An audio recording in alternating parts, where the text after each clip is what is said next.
Jar Oil. The company have filling stations across the country, and our rates are relatively cheaper than anyone else across the country. Jar Oil is the biggest producer and distributor of cement in the country with the most competitive prices in the market.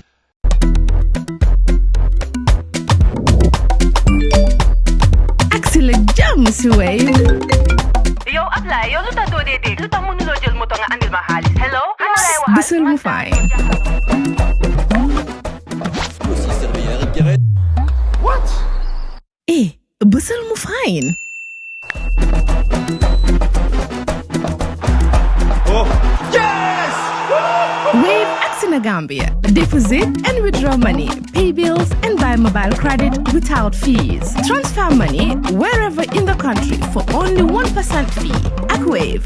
Busel mu fine? Wave. Your money is yours. It's 8:30 in the morning in the Gambia, and campaigners are gearing up to raise awareness and increase public knowledge about sickle cell disease. Tomorrow, June the 19th, is recognized globally as World Sickle Cell Day. Sickle cell disease, or SCD, affects millions of people worldwide, some of whom, we don't know how many, live with us here in the Gambia. June 19th, therefore, means a lot to these people, their friends, and their loved ones. It certainly holds significance for Marina Ebunthorpe, who asked to be on Coffee Time this morning. Thanks for coming, Marina, and bringing along a friend. It should have been two. Welcome. Thank you. Thank you, sir. Thank you for having us. Very good. Don't be intimidated. Speak up. I'll let your colleague introduce himself, please. Good morning, sir. First of all, I'd just like to say that I and my father were very big fans of the show. We used to listen to Coffee Time with Peter Gomez every time when we were commuting to work, to school, since, let's say, 2015. You're reminding me of my age. Yeah, exactly. So we're very big fans, just to say that before I go on. So my name is Emmanuel Oluwapelumi Toyimbo. I am a registered nurse. And I'm a friend of Marina. I've been a friend of her for a long time. We actually met in the hospital, so our friendship grew from there. What's the reason for your interest in sickle cell, Marina? So because I live with sickle cell, and that's why I'm passionate in advocating for this condition, because I believe a lot of people in the Gambia do not know about sickle cell, and up to today some people will be like, some people still have the old knowledge of, oh, I heard that you people don't reach 30. I've heard a lot of people telling me this. Or then they will pull up with a question, how old are you? Then I'll say, oh, I'm 30, now I'm 31. So they're like, oh, but I thought you guys, so I have to educate them there. I started this advocacy last year, September, because September is World Sickle Cell Day. But then when I saw that in the Gambia, I was not seeing a lot of advocacy around it. I know that the Gambia Sickle Cell Association do have conferences, but it was not that intense. And so I was like, this is an issue, because I know that a lot of people, because I go to Banjul, and we have a sickle cell clinic there, and I do see a lot of people, especially children, you get, having this condition. And some of them, because of this condition, it has deformed their body. Some are sitting on the wheelchair, some have to limp, maybe because they have a hip issue or whatever. And you see the pain even as they are sitting to wait for their turn to see the doctor. So I was like, we need to talk about this. Yeah. Did I hear you say September is Sickle Cell Day? Yeah, well it's the month for advocacy. So why are we, what are we celebrating tomorrow then? So June 19th is the World Sickle Cell Day. Yes. So September is the month. Oh, sickle okay. cell month. Sickle yes. cell so month. Okay, yes. rather So we than take day. the whole month. I was yes. a bit confused. Yes. Okay, so let's go back to Emmanuel. Emmanuel, how would you describe sickle cell to somebody who's never heard it before? I mean, you know, malaria, you would say, well, the symptoms, I mean. Yeah. You would say, well, when you have malaria, you'll sweat a lot, you'll be, you'll have pain in your joints and so on and so forth, headache. What about sickle cell? How does it manifest? in a person? Okay, so for when it comes to sickle cell, I would like to point out to a few key players. But let me start with a simple to understand definition. So sickle cell is a medical condition, is specifically a hematological medical condition. Something to do with the blood. With the blood, exactly. And it has to do with, it's an inherited genetic hematological condition that has to do with defective red blood cells. So the red blood cells are a group of cells that, which their responsibility in the body is to transport oxygen to the tissues, right? So what happens in people with sickle cell is that they have what is called autosomal recessive genes. It means that, when they receive 2 S genes, that is sickle genes from their parents, they tend to produce defective red blood cells, in the sense that the red blood cells will become sickle in shape, and then they will become sticky and clumpy. And so when the red blood cells are transporting oxygen, they tend to clump together in blood vessels, especially those that are very narrow, when there is very little oxygen in the body, and then that will lead to a lot of things that people in the population know as pain, a lot of pain. Then Marina talked about delayed growth. So sickle cell is basically a genetic condition that has to do with is strictly genetic, and it leads to a whole lot of symptoms that we will get into. Okay, all right. I said in the introduction that millions, live with the condition around the world. Yeah. Although in the Gambia we do not know how many. Do we have a figure for the number of people affected by or living with sickle cell disease in this country?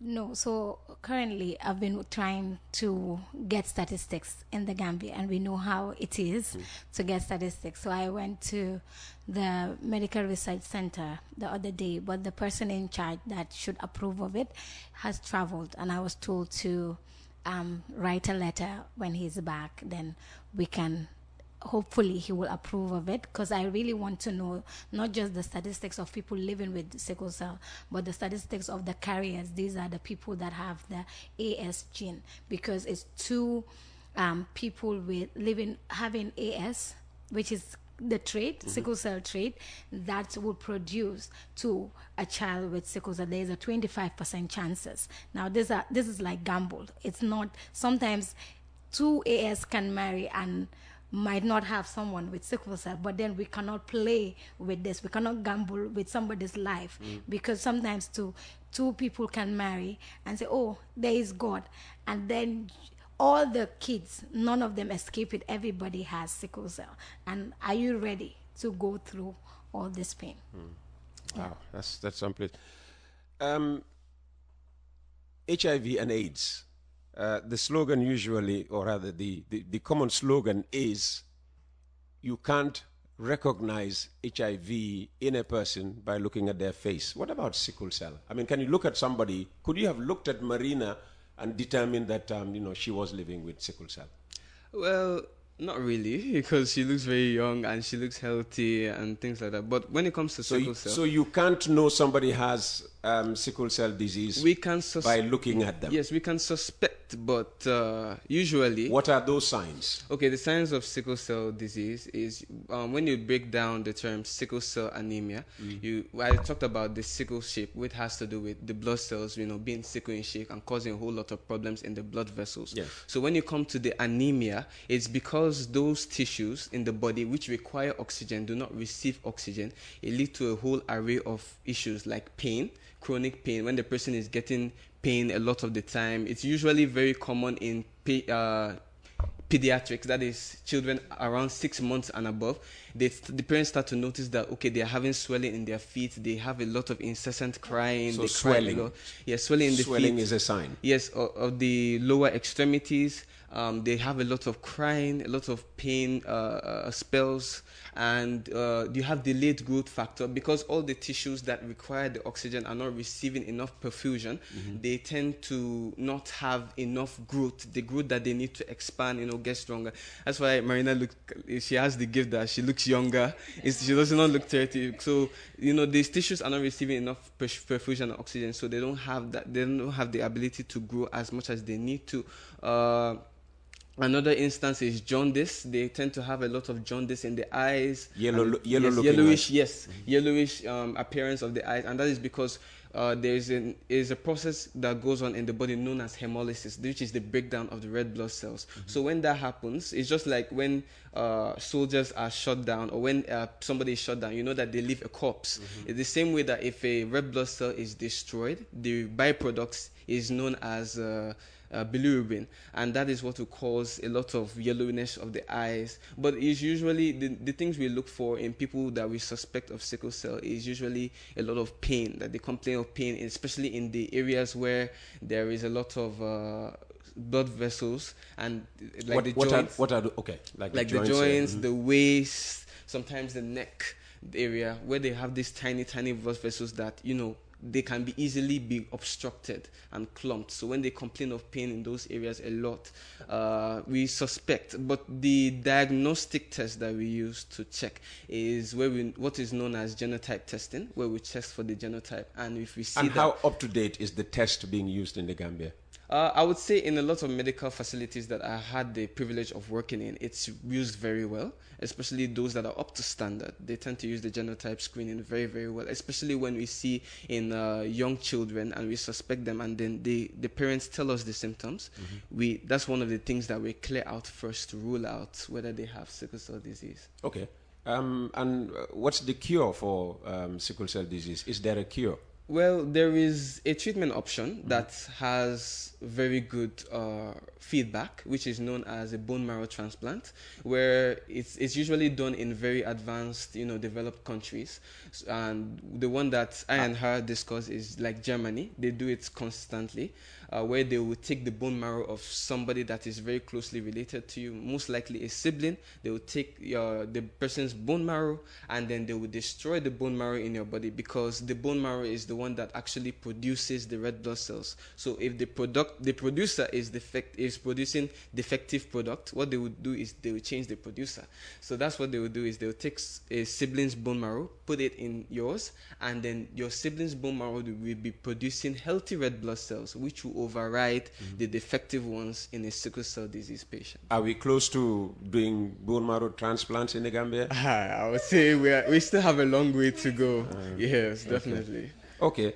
Marina, coming back to you, the red ribbon is a symbol of HIV and AIDS. It's useful in the awareness creation process around HIV and AIDS. And of course, we know the color pink for Pink October, Breast Cancer Awareness Month. Yeah. For sickle cell disease, do you have any symbol, do you have any sign denoting awareness creation around the disease? So we usually have the crescent shape, that's like the moon, Yeah. the half of it, and even with the ribbon, the red one, because again, we need a lot of blood sometimes, and I think that's one thing I love about blood donors, the people that give blood. These people are heroes that we don't talk about, because again, if we have crisis, sometimes one of the things that helps us to recover or regain strength is also being transfused sometimes, especially if our blood is really low. So I know I can recall of instances when my blood was really low, and they are saying, oh, you need to be transfused. And I can remember a story that my mom would always give me. When you were way younger, you scared us, like everybody thought you're gonna die. They told us, if you don't have blood, you're going to die. But thankfully I did not die, so we got the blood. So yes, the crescent shape and also the ribbon too is something that we use a lot. And apart from this 30-minute radio conversation we are having today, what other means do you have in mind, to raise awareness as far as, tomorrow's activities are concerned? So the awareness raising continues, just because tomorrow is World Sickle Cell Day.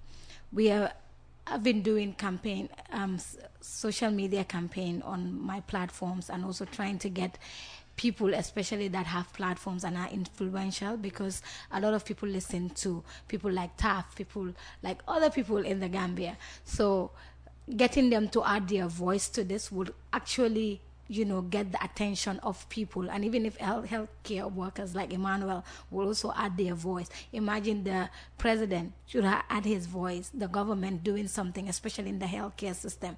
Because when we talk these things, we are advocating because most especially in the public healthcare system, we don't have this facility of, is it called genotype testing? They don't have the machine. I think they had it before, but it got spoiled. And even if they need to do genotype, they will need donation for it. So all of these things are needed, and the action it doesn't stop at just raising awareness. It has to do with people taking action to actually go and check their genotype to know, so that they can make informed decision. Especially nowadays, young people are getting married a lot, and sometimes we're just going with the love, but we need to love wisely, because you also need to think of the next generation that you're bringing.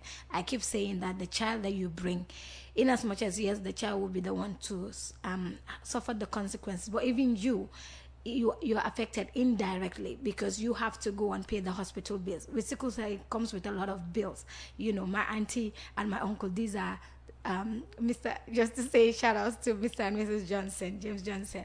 And these are my first point of contact, that anytime I am sick, they are the ones that have to take me to the hospital. They are worried. They've spent a lot, they've invested a lot of money to my health. And sometimes I feel really guilty, but then I did not ask for it. I was just, two people, my mom and dad fell in, and then they didn't have this knowledge of having to go and check their genotype. So that's why we are raising awareness, telling people, yes, our parents, they've done their mistake, but we are aware. We are more educated people. And I feel like sometimes it's the educated ones that actually do not care. Sometimes we tend to be ignorant.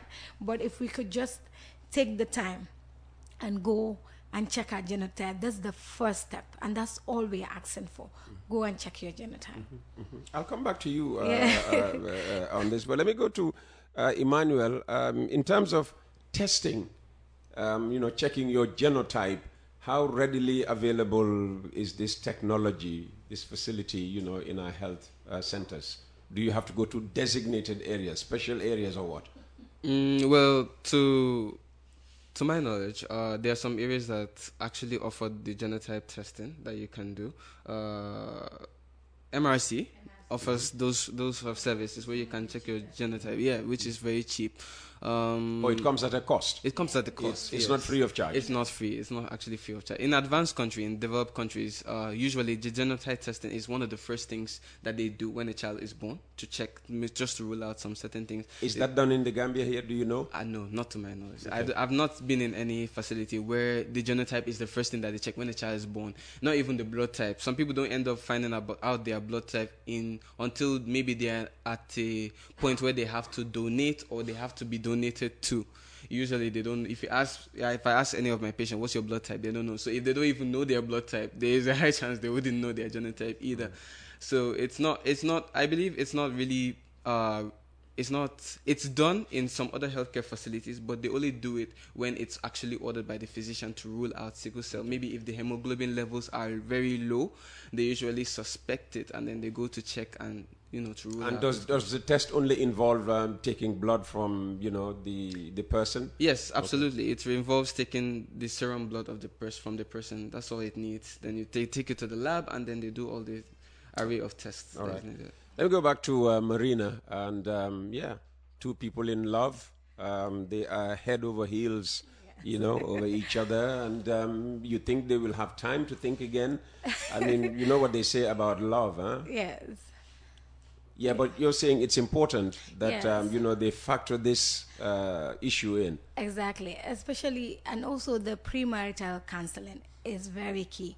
And I know it's not every, I know for the Christians, you have a premarital counseling. Well, we Catholics do. Yes, we Methodists also does it, and I think other Pentecostal churches. I could remember I spoke to somebody, and they were like, "Oh, for our church, it's mandatory. Okay. You need to bring your result." And they also have the church itself has a hospital that they refer.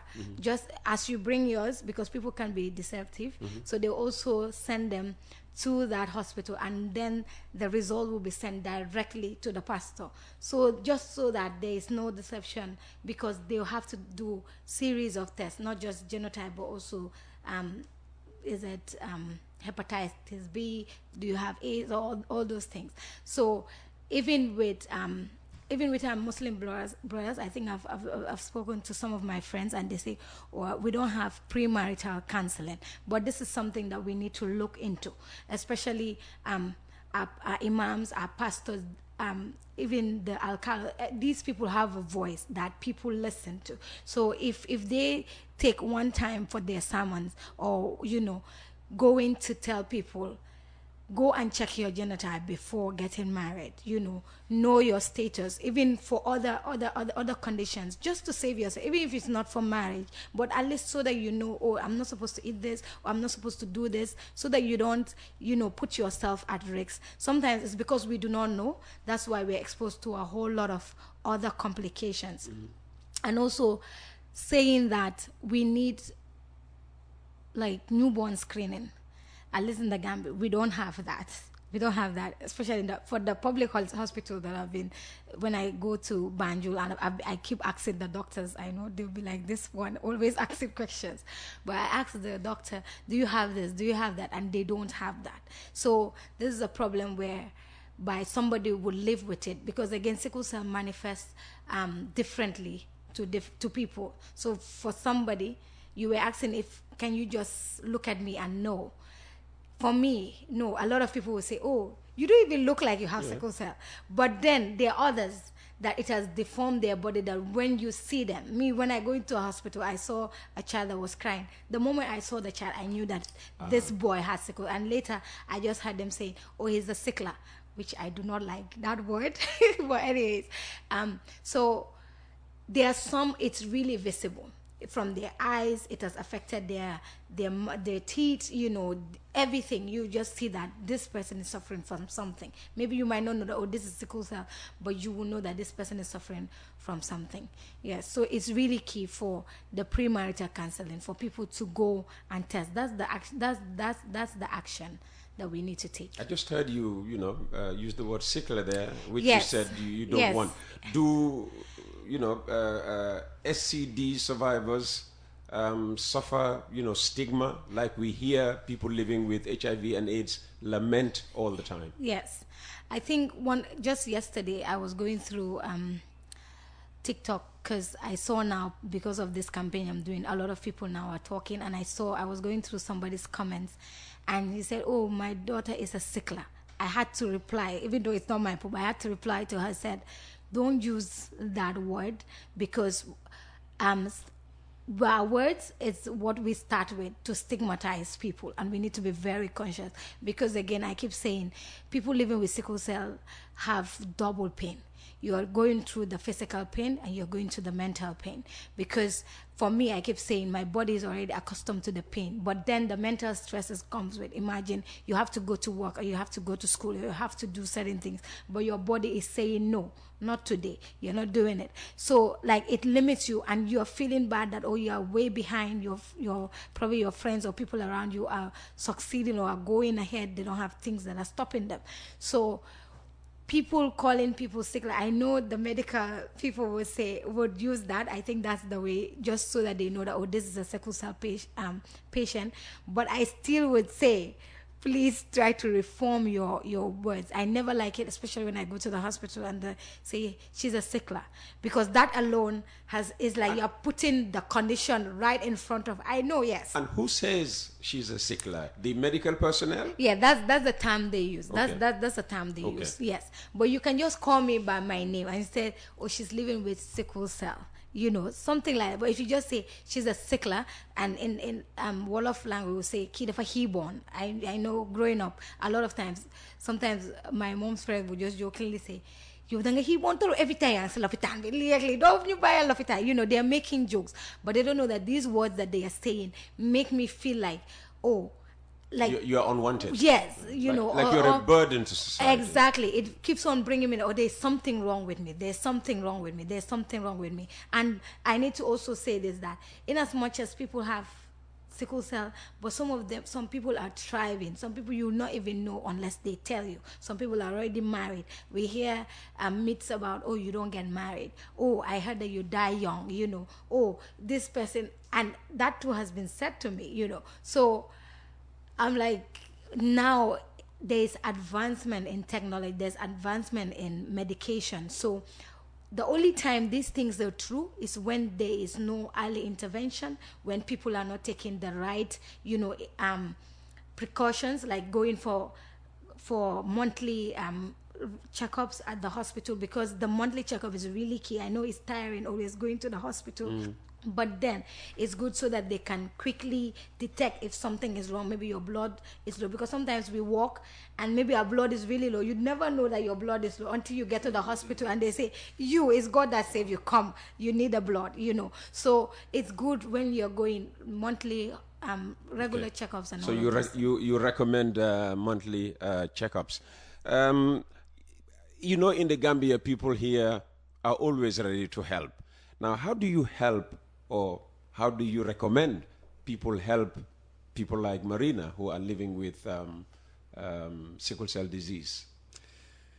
Okay, so I'll throw the question, to her as well, because the wall of Sabbath saying "Kakonya maham limsab," So yes, how what's as a medical personnel yourself? I mean, how should we give support to people living with HIV? Sorry, with sickle cell disease. Right. So when I was doing my studies, for sickle cell, I came across something very interesting on the research space that indicated that people that have sickle cell, they are usually very prone to depressive symptoms. Not necessarily depression, but depressive symptoms.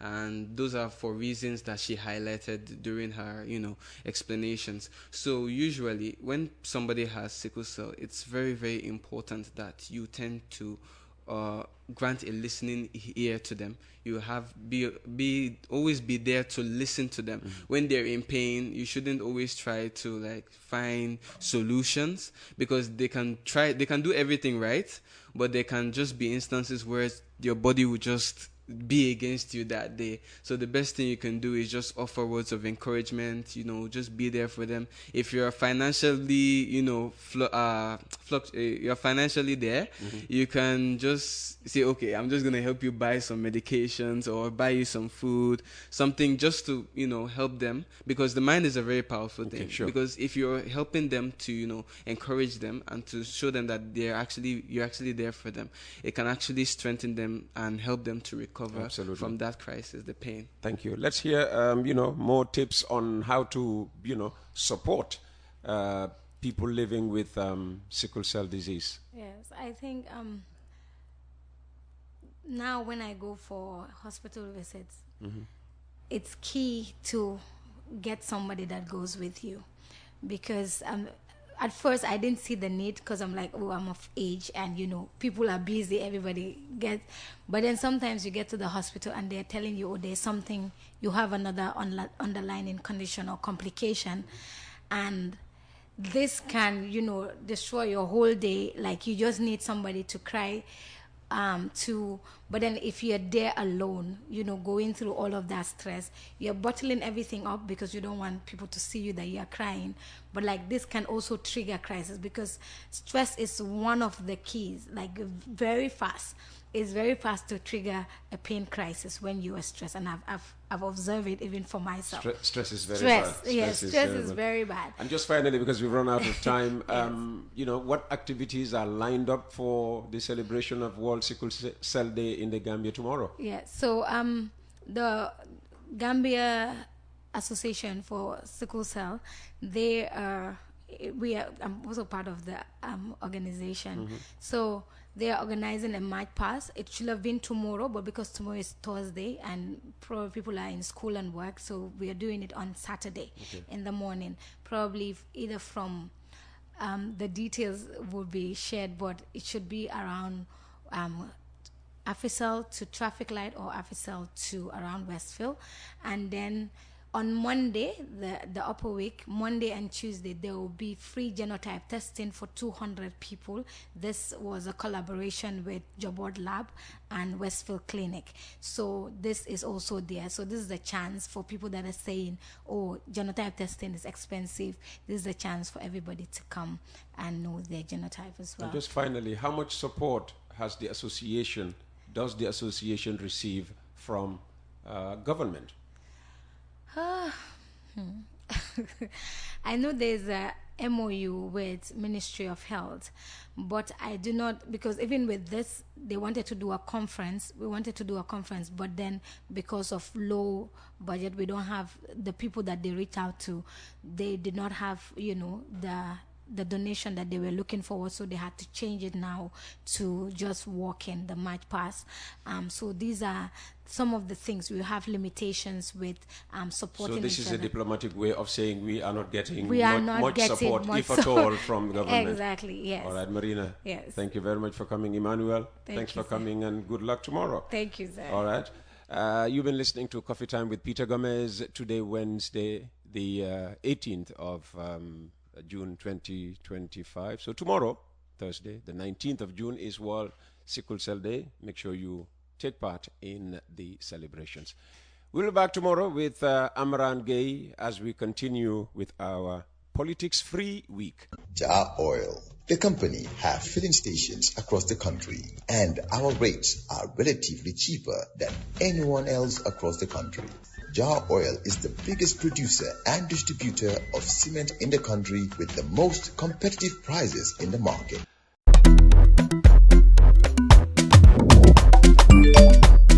Axel jam si Wave. Yo, Abla, yo luta do dede. Luta mo nulo jël moto nga andil ma xaalis. Hello? Busel mu fine. What? Busel mu fine. Oh, yes! Wave Axina Gambia. Deposit and withdraw money, pay bills, and buy mobile credit without fees. Transfer money wherever in the country for only 1% fee. At Wave. Busel mu fine? Wave. Your money is yours.